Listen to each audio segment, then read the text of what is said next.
என்னடா வாழ்க்கை கஷ்டமா இருக்குன்னு மூளையில உட்காந்து அழுதுட்டு இருக்கியா? உன்னை யாராவது வந்து காப்பாத்துவாங்கன்னு நினைக்கிறியா? இந்த மிளகாய பாரு.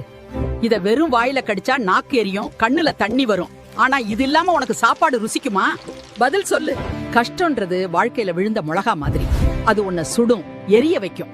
ஆனா அந்த எரிச்சல் தான் நீ இன்னும் உயிரோட இருக்கோன்ற உணர்வை தரும். அடி வாங்காத இரும்பு வெறும் துண்டு தான். ஆனா ஓயாம அடி வாங்குற இரும்பு தான் மத்தவங்க குனியற அளவுக்கு வாளா மாறும். வலிச்சாதான் நீ வைரம் ஆகுவ. உட்காந்து புலம்பாதே. உன் கஷ்டத்தை நினைச்சு நீயே பயந்தா உலகம் உன்னை சக்கையா துப்பிடும். இப்ப கண்ணை தொடச்சிட்டு எழுந்துரு, சாதிக்க போ. ஜெயிக்கிறவங்கள பாரு, அதுங்களுடைய ஆட்டிடியூட கவனி, கொஞ்சம் அதை பின்பற்று, உருப்பற்றுவ. ஆனா கூட யாரை தெரியுமா வச்சிருக்கிறோம்? நம்மளை விட லோயர்ஸை தான் வச்சிருக்கிறோம். கூட நம்மளை விட ஹையா இருக்கிறவங்களோட பழகு. ஏதாவது கத்துக்குவேன்.